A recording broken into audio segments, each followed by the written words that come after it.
চৌধুৰী বজাৰ অঞ্চলৰ বাবে সুসংবাদ।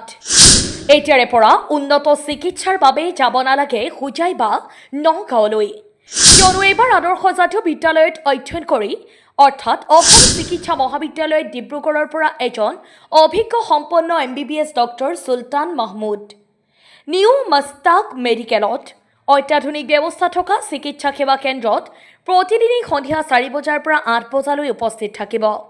লগতে ইয়াত টেষ্ট, কফ, শৌচ, পেচাব আদিৰ পৰীক্ষাও কৰা হয়। গতিকে আগতীয়াকৈ নামভৰ্তিৰ বাবে যোগাযোগ কৰক 9954978826। চৌধুৰী বজাৰৰ পৰা সাদুল্লা ৰিপৰ্ট, STV ইণ্ডিয়া 24। হয়, চৌধুৰী বজাৰ এখন পিছপৰা অঞ্চলৰ কাৰণে এটা গৌৰৱ, কাৰণ মই অতি পিছপৰা অঞ্চলৰ পৰা এজন ডক্টৰ হ'ব পাৰিছোঁ, MBBS ডক্টৰ। আৰু এই বৃহত্তৰ অঞ্চলটোত এজনো MBBS ডক্টৰ নাই। তো ৰাইজৰ যিকোনো সমস্যা হ'লে যাতে প্ৰপাৰ ট্ৰিটমেণ্ট পায়, তাৰ কাৰণে মই যিমান পাৰোঁ মই নিজকে। ক'ৰ পৰা এই ডিগ্ৰী লাভ কৰিছে? মই অসম চিকিৎসা মহাবিদ্যালয় ডিব্ৰুগড়ৰ পৰা এইটো কৰিছোঁ। হয়, আচলতে ফাউণ্ডেশ্যন ঠিক হ'ব লাগে। আমাৰ যিটো শিক্ষাৰ যিটো ফাউণ্ডেশ্যন গঢ় লয়, যিটো একদম সৰুৰে পৰা যিটো শিক্ষা লাভ কৰোঁ, তাৰ পৰা আমাৰ ষ্ট্ৰং হয়। ফাউণ্ডেশ্যন ষ্ট্ৰং হ'লে ওপৰেদি যাওঁতেও আমাৰ ইজি হয়। গতিকে আদৰ্শ জাতীয় বিদ্যালয়ত আমি যথেষ্ট ভাল শিক্ষা লাভ কৰিছিলোঁ, তাৰ কাৰণে আমি ইমান ওপৰলৈ যাব পাৰিছোঁ। আপোনাৰ শিক্ষাগুৰুসকলক কি ক'ব? শিক্ষাগুৰুসকলক মই বহুত গ্ৰেটফুল, মোক সৰুৰে পৰা ইমান ভালকৈ শিক্ষা দিছে, প্ৰপাৰ শিক্ষা দিছে। মোৰ এজন অতি মৰমৰ শিক্ষাগুৰু শ্বহীদ ছাৰ ইয়াতে আছে। মই বহুত বেছি গ্ৰেটফুল হয়, মই চিৰকৃতজ্ঞ হৈ যাম সেইটোৱে। যিসকল ছাত্ৰ ছাত্ৰী ইতিমধ্যে MBBS হ'বলৈ ইতিমধ্যে মন মেলিছে, সেইসকল ছাত্ৰ ছাত্ৰীক কি ক'ব? হয়, সেইসকল ছাত্ৰ ছাত্ৰীয়ে আজিকালি মোবাইলে বহুত ডিষ্ট্ৰেকশ্যন আনিছে। সেইকাৰণে ল'ৰা ছোৱালীয়ে পঢ়া শুনাত মন নিদি ছ'চিয়েল মিডিয়াৰ প্ৰতি আগ্ৰহ বেছি হৈছে। ছ'চিয়েল মিডিয়া এৰিব লাগিব আৰু ভালকৈ পঢ়া শুনা কৰিব লাগিব, কাৰণ আজিকালি অসমত নতুন চিকিৎসা মহাবিদ্যালয় হ'ব গৈ আছে। গতিকে MBBSৰ চিট বাঢ়ি আছে, এটা অপৰচুনিটি আছে। গতিকে সিহঁতে ভালকৈ পঢ়া শুনা কৰিলে ইজিলি হ'ব পাৰিব। মই প্ৰতিদিনে উপস্থিত থাকিম 4টা বজাৰ পৰা 8টা বজালৈকে পাব। ৰাইজৰ দুৱা আৰু আশীৰ্বাদত মই যিহেতু এটা ডাঙৰ ডিগ্ৰী MBBS লাভ কৰিব পাৰিছোঁ, গতিকে ৰাইজৰ কাৰণে মই চিৰকৃতজ্ঞ আৰু ৰাইজৰ দুৱা আশীৰ্বাদ কামনা কৰিম। হয়, দুখীয়াৰ কাৰণে সদায় ৰেহাই দিম আমি, কোনো অসুবিধা নাই। আমি সৰ্বপ্ৰথমক চুলতান মাহমুদৰ দেউতাকো মই ধন্যবাদ দিছোঁ। আমাৰ খোজত খোজ মিলাই আমাৰ লগত একে সমানে আগভাগ লোৱাৰ ফলত আমি ল'ৰাজনক সুখ্যাতিৰে মেট্ৰিকত পাছ কৰাই দিব পাৰিছোঁ, যাৰ ফলত হায়াৰ ছেকেণ্ডেৰী ভাল ৰিজাল্ট কৰি নীটত কোৱালিফাই হৈ এজন সফল MBBS ডক্টৰ হৈ আজি আমাৰ মাজত আকৌ আহি আমাৰ চৌধুৰী বজাৰ পিছপৰা অঞ্চলখনে সেৱা আগবঢ়াব পাৰিছে।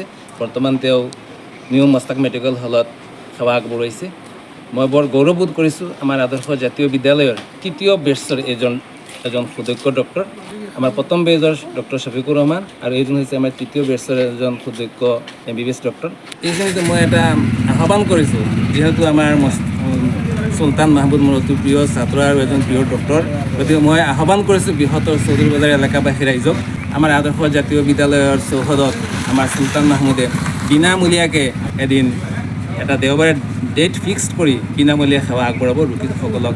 ছাৰ কি ক'ব, যিহেতু আপোনাৰ তাত ইতিমধ্যে এজন MBBS ডক্টৰো আহিছে আৰু এই সেৱা আপোনালোকে ইতিমধ্যে প্ৰতিদিনেই দিব, কি ক'ব?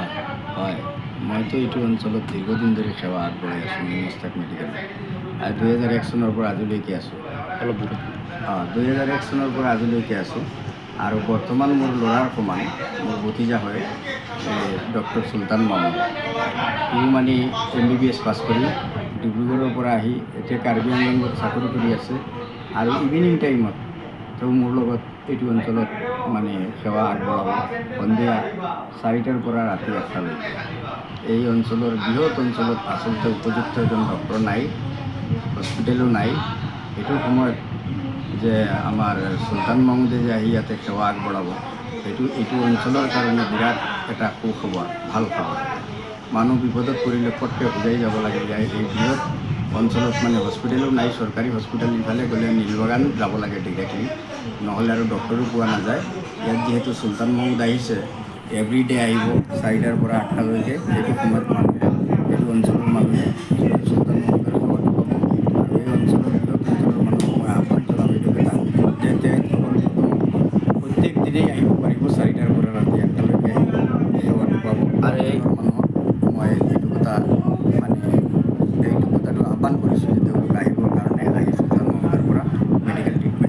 ইয়াত কি টেষ্ট ব্লাড টেষ্ট এইবিলাক ইয়াতে ব্লাডৰ গোটেইখিনি টেষ্ট হয় আমাৰ ইয়াত একচুৱেলি কালেকশ্যন চেণ্টাৰ বুলি কয় ব্লাডৰ গোটেইখিনি তেজ পৰীক্ষা কৰা হয় ব্লাড দিব মানুহে তেজ লৈ যাব মানুহ আছে গৈ পৰীক্ষা কৰি ৰিপৰ্টটো নেক্সট ডে আনি দিয়ে তেনেকৈ চিষ্টেমত আছে লেবৰেটৰী আছে কাহ তেজ শৌচ পেচাব আৰু যিসকল দুখীয়া লোকসকল আছে সেইসকলৰ কাৰণে কনচিডাৰেশ্যন আছে দুখীয়া একেবাৰে দুখীয়া মানুহ যিখিনি আছে আমি ভিজিটৰ পইচাটো নলওঁ বা আমাৰ চুলতান মাহমুদে কৈছে যে এইটো নলওঁ একেবাৰে দুখীয়া মানুহ যিজন আছে ফ্ৰীতে ট্ৰিটমেণ্ট মেডিচিনটোতো কিনিব লাগিব মেডিচিনটোতো ফ্ৰী দিয়া নহয় এনেই ডক্টৰ চাহাবে কৈছে চুলতান মাহমুদে যে বেছি দুখীয়া হ'লেতো ভিজিটটো নলয় এই কথাটো আমাৰ মনত এনেকুৱা ফূৰ্তি লাগিছে যে আমাৰ এজন ছাত্ৰই আমাৰ এইখন পিছপৰা অঞ্চলৰ কাৰণে আজি গৌৰৱ কৰি আনিব পাৰিছে সেইকাৰণে মই তেখেতক অশেষ ধন্যবাদ জনাইছোঁ আৰু লগতে আমাৰ এই অঞ্চলৰ ৰাইজক আহ্বান জনাইছোঁ আপোনালোকে আহক বহুত ভাল ডক্টৰ আপোনালোকৰ নিশ্চয় সেৱা ভাল হ'ব ইয়াকে কামনা কৰোঁ